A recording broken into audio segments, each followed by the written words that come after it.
What happens when life hits you blow for blow and the storms seem never ending?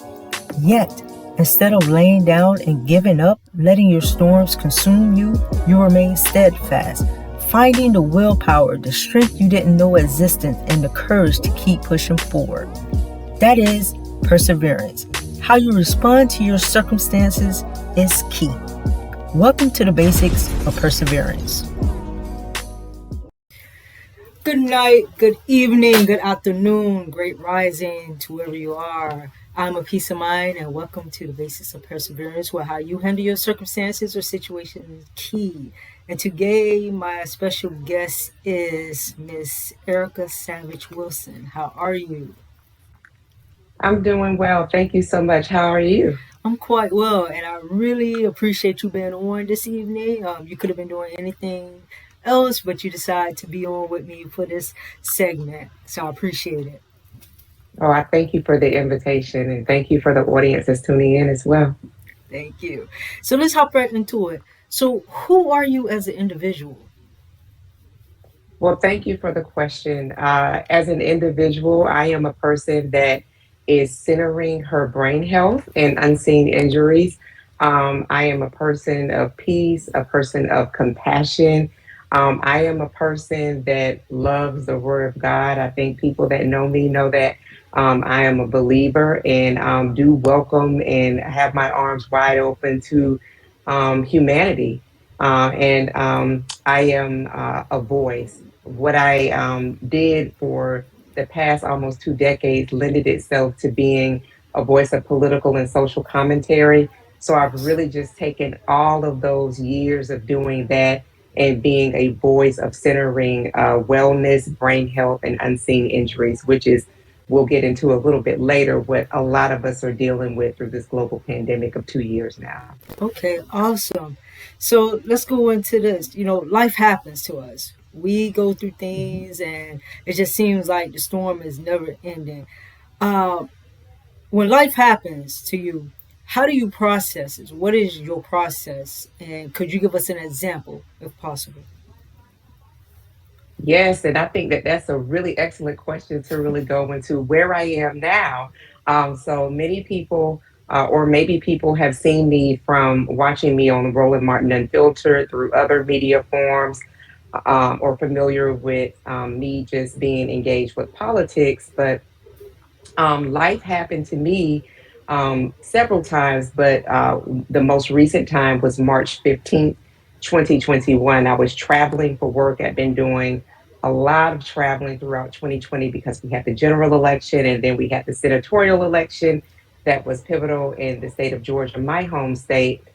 So the day before those two seats were secured, January 5th, then we had the insurrection, the storming of the Capitol that happened January 6th. We moved forward. I'm doing COVID work.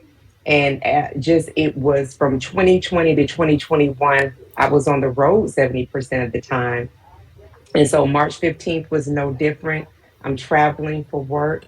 And as I was traveling, I was unfortunately struck twice by an 18-wheel truck, which then I sustained a traumatic brain injury and several injuries on my left side and exacerbated unseen injuries. So I went from a high performing executive to essentially a toddler because my brain was compromised. The root system of the front part of our brain, which is the executive functioning part of our brain, is called the new brain. That's where logic, reason, decision making, all of that lies.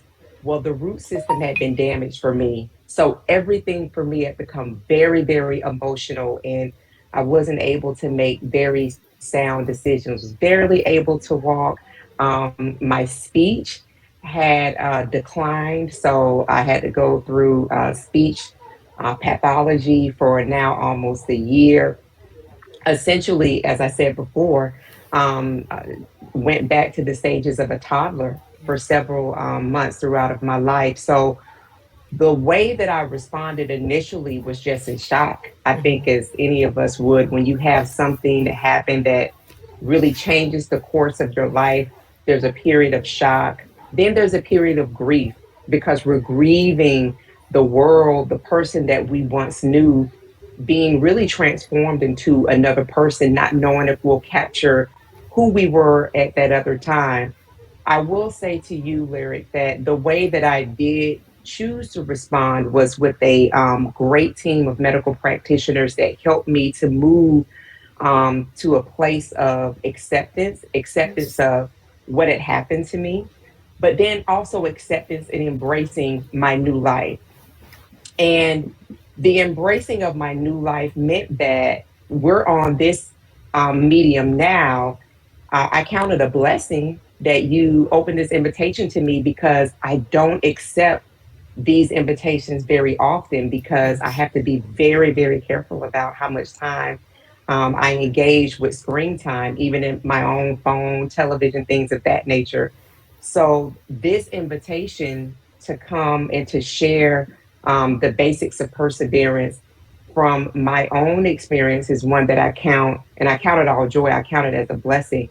Um, the accepting of, okay, I am sensitive to places that I go. So I am very, very assertive about where I go, knowing how long I'm going to be there and the amount of Yeah. time it'll take me to arrive back home.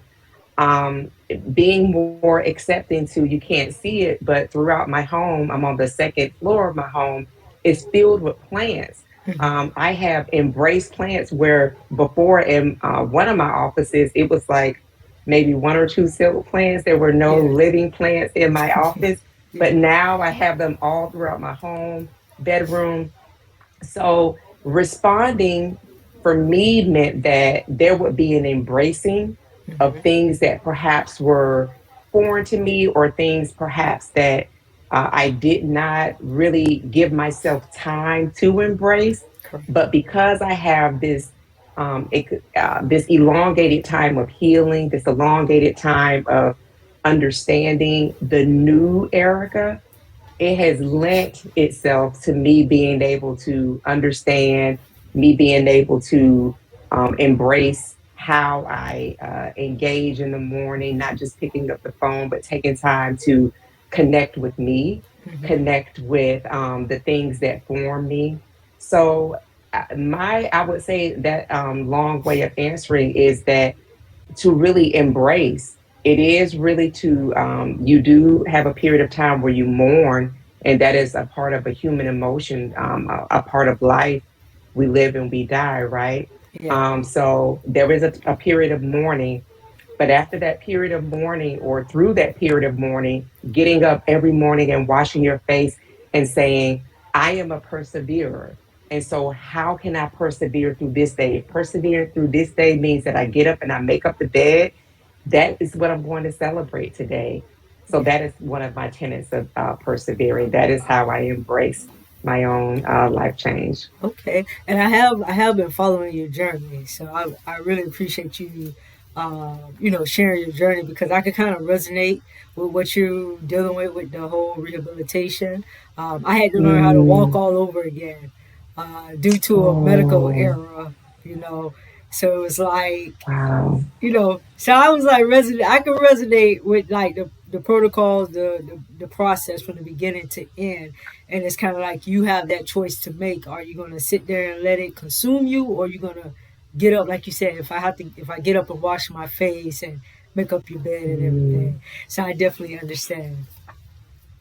Okay, yes, yes.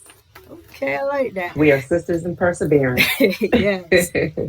So to everything, there's a season, and seasons Hmm. include people. And sometimes we tend to carry on people that we know we should have left back in the previous season. So have you ever found Hmm. yourself holding on to people, trying to drag them with you, knowing that you should lead them? And at what point did you say, okay, E, I gotta let them go. I love them, but they can't come along. I've had to do this prior to my injury and through my injury. So I'll speak prior to my injury.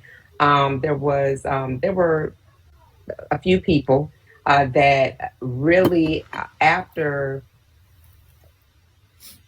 engaging them for a period of years, what I saw was a continued really did not mirror who I was as an individual. And I was just listening to a message, and um, the message that I was listening to was saying that you have to pay attention to the people that choose to hang around our enemies, or people in the company that they keep themselves. And so it's not judgment. It is, if someone is comfortable with being around people that don't speak well of me, then that makes me uncomfortable to be around them, to actually fold them into my own personal, my private space. So I made a decision after having friendships and relationships with a few people that extended several years, because some people award or the trophy of, oh, I've known this person for 10 years. I've known this person since college. I've known them since high school. They were from around the way. They were on my block, like whatever that sense of time. But for me, when I looked at even the period of time that we known one another, and where the genesis of the relationship was from, Hmm. I could not continue to ignore how it wasn't really the relationship. I didn't. It wasn't serving well, and the comfortability that they had being around people who did not speak well of me.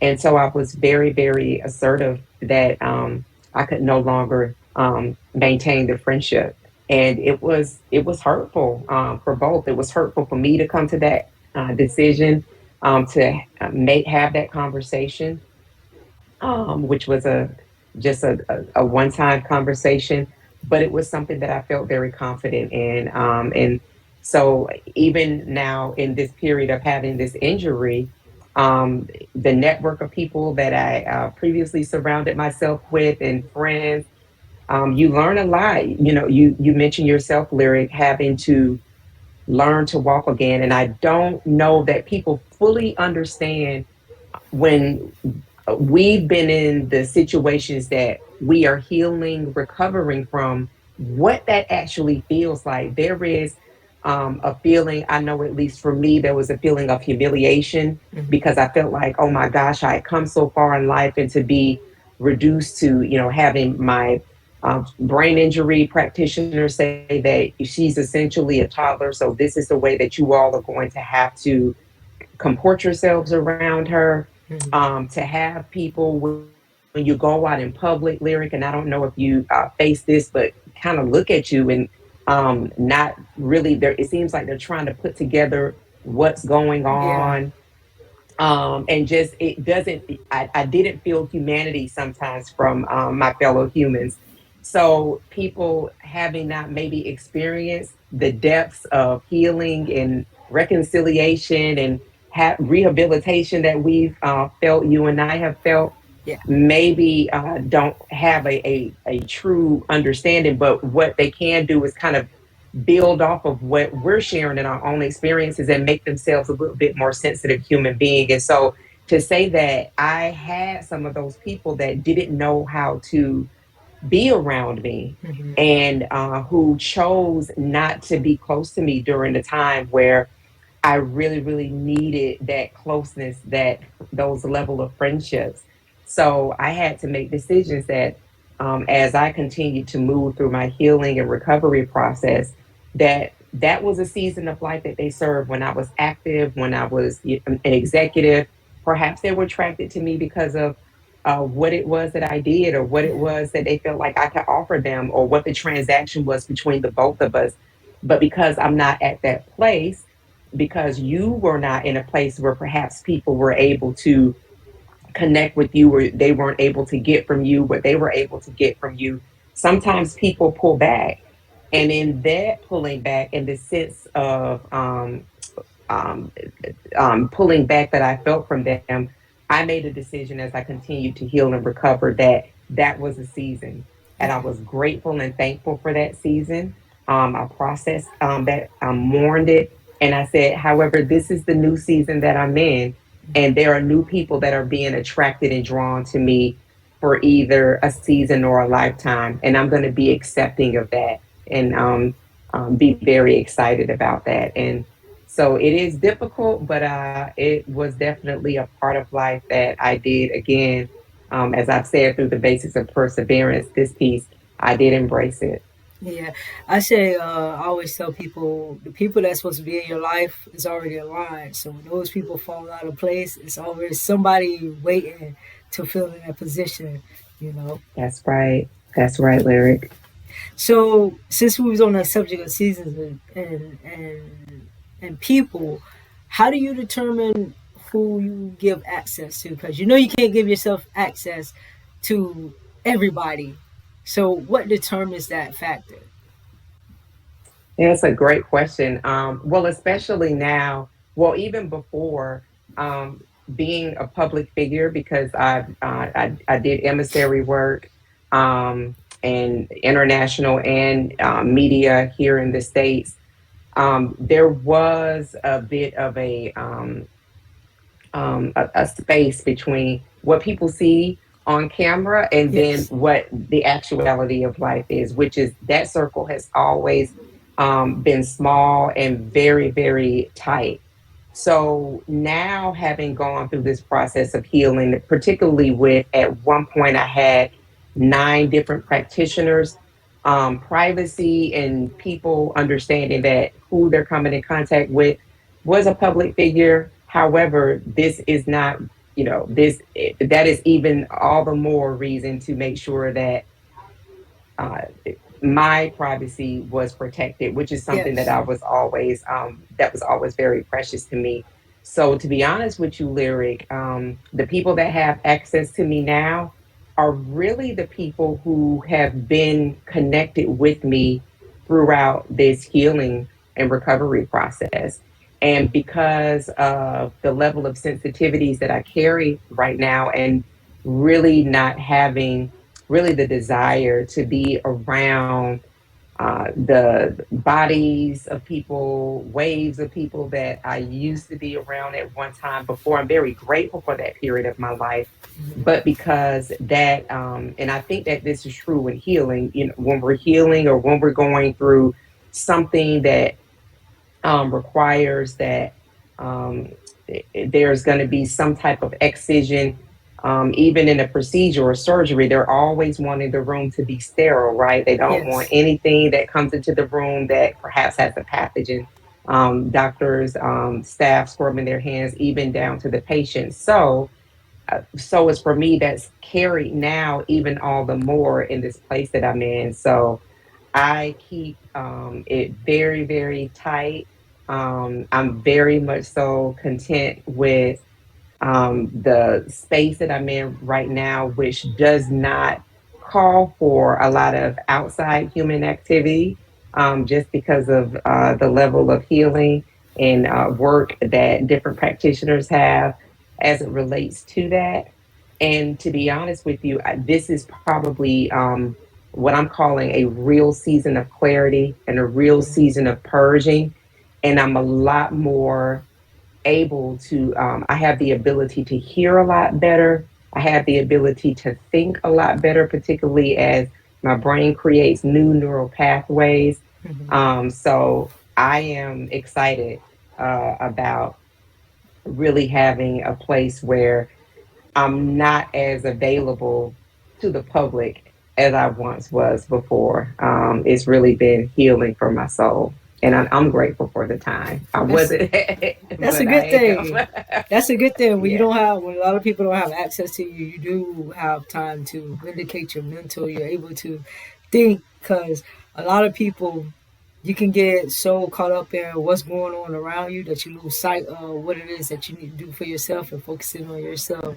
So yeah, definitely, that's, yeah, I agree. exactly. And then the people that are taking their time taking care of you, like my partner, my boyfriend, the level of care that he provides is really not something that is your everyday person, I Yeah. believe, could really engage with. That it requires a level of dedication, a level of, though he's doing this work, but then also saying, but when I cross this threshold, I understand that there's a person that really does depend on my level of care. And it has been that way with my essential support system. So it does really make me, I will say, make me more grateful for the people that are in my life who have chosen to be in my life to Yeah. provide the level of care that I require at the time. Okay, that's awesome.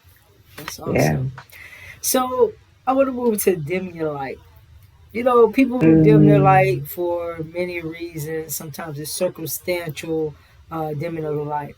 So have you ever found yourself anywhere in your life dimming your light? If so, why? And how did you deal with it? Where it was like, okay, I'm not doing this no more. Let me just be me, or anything.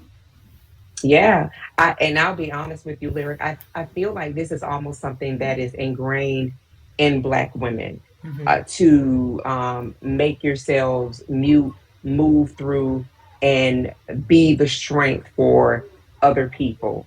And I am from the South. And so, as a woman who is from the South, grew up with, there are these big, great dinners, Thanksgiving, Christmas dinner, and then all of the girls, women go into the kitchen and clean up the food that the women have spent the most time cooking, preparing, and then the guys go downstairs and watch football or go outside and kick Hmm. it. So I disassociated with that Yeah. paradigm very early on in my life. Yeah. And when I felt that coming around, I would challenge it to say, well, I mean, we all ate food and go outside and pull. No, no, no. You come in and you come and help.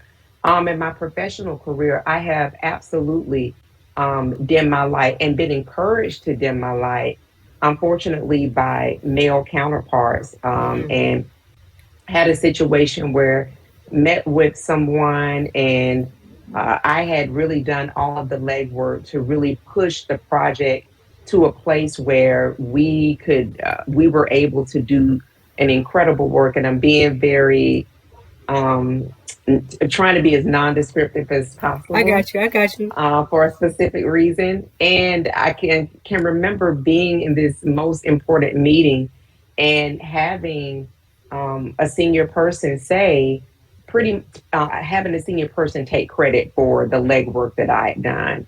And in that moment, I remember all too well feeling crushed and understanding that in that time I had to maintain my posture. Yeah. That the way that I was feeling, I could not allow that to spill over into the meeting, because in those high level meetings, everybody's paying attention to 80% of how we communicate, which is body language. So after that meeting, I remember running and almost in my heels, quickly exiting the building so that I could jump into a ride share. And I screamed and hollered at the top of my lungs on the phone to my boyfriend, because I was hurt, embarrassed, humiliated, confused, so to speak. And I made sure that that was one of the last times that my light was dimmed to that extent, and had a real a conversation with the senior person. I mean, the damage had been done, Yeah. but I did have a conversation around after I cooled off. There was definitely a 2 hour cooling off period. There I was definitely understand. that, and a very understanding person that was driving in a ride share. I tipped them very well. However, moving on, just to say that that was completely hurtful, Yeah. completely hurtful. And I would say to anybody, um, never, would not at all, if at all possible, understand your value and your worth. And when you begin to feel yourself as a perseverer, feeling like we're shrinking, or as you eloquently spoke about, dimming light, um, to do have an immediate response in your body, straighten your back up, so that what comes out of your mouth lets people know that, maybe they thought the light bulb twitched a little bit, but it's Mhm. still shining very brightly. Okay, I like that. All right, you Yeah. guys, we're going to take a quick break and we'll be back to you momentarily. Hi, I'm Erica Savage Wilson, brain health champion and founder and host of the Reframed Brain. Join the community at thereframedbrain.com, and you can also like and subscribe to our YouTube channel at the Reframed Brain Podcast, where we center brain health and unseen injuries. I look forward to connecting with you soon. All right, welcome back. I'm a peace of mind. Welcome to the Basis of Perseverance. And my guest for this evening is Miss Erica Savage Wilson. So we're going to hop back into it. What is something that you know now that you wish someone would have told you or you wish you would have known in your 20s? Oh, that you have to pay the price. There is a price to be paid for greatness. There is a price to be paid to be lifted to a platform where people are seeing you. That and the price is often a price that no one else can pay but you. And so knowing that in intimately in my 20s, I feel like would have been more emotionally, not as emotionally taxing. Not to say that there's not a real emotional component to paying a price for whatever it is that we're doing in life called to greatness, the level of influence that we are going to carry.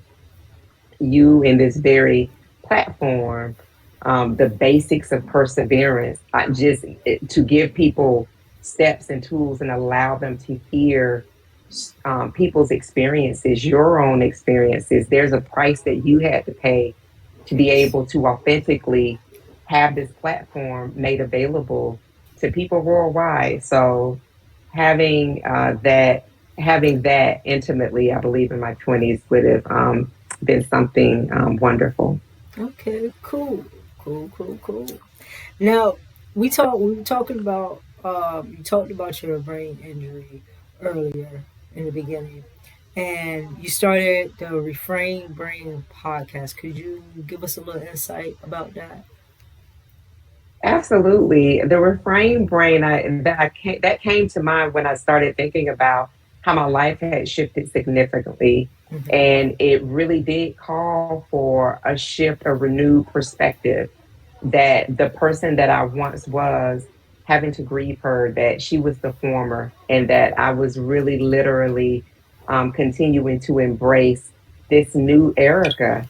So there are things that I've had to begin to look at differently, and to not to think of them as impediments, but think of them as possibilities, as opportunities. And so out of that was born the Reframed Brain podcast. And what it does, the podcast in and of itself, which is available, well, we have a YouTube channel, so people can go to the Reframed Brain podcast on YouTube. It is also available on Apple Pod, Google Play, Amazon Music. Um, it's available on Spotify for those who are choosing to engage Spotify, because I know that there is some real tension with Spotify at the moment. Yes. So so it's available on all of those platforms. And what we do is center brain health and unseen injuries, and with the emphasis on unseen injuries and brain health, because brain health is, our brain is the most powerful and complex organ in our body. A lot of people refer to it as a muscle. It Yes. is the most powerful and complex organ that we have. There are things that scientists are still discovering about the brain. And I have become so enthralled by the brain because of my own recovery process and my own healing that I'm experiencing, that I do share with the audience weekly. I have mental health sessions with two therapists, one being a neuropsychologist whose scholarship and specialization is in the brain, Hmm. and then a therapist who is very much so specialized in emotion. Married, they are a power team. And so walking through where trauma hides in the hypothalamus, learning about the fight or flight, that response in our amygdala is something that is a part of the reptilian, the old brain, and it is a response when we feel scared or afraid, but that is not a place that we were designed to live out of. We were designed to live out of the new brain where the executive functioning that I spoke of earlier lies.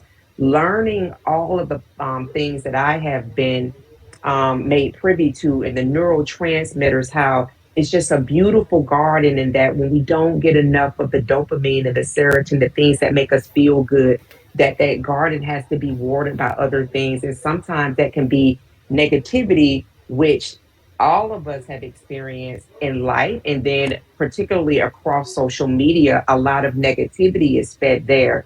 So, the Reframe Brain focuses on brain health because, particularly also because Black Americans, African Americans disproportionately represent dementia and Alzheimer's cases, which Alzheimer's is a debilitating and horrid disease. We overrepresent in those areas, and a lot of it is because we lack sleep and some deficiency in some vitamins. So, ingesting all of this good information and then the unseen injuries, the anxiety, the stress, Mm-hmm. the depression, PTSD or PTS, and then the number that we have seen. And I want to be very sensitive to those people that will be hearing this, the people that have died by suicide. We've seen that particularly being overrepresented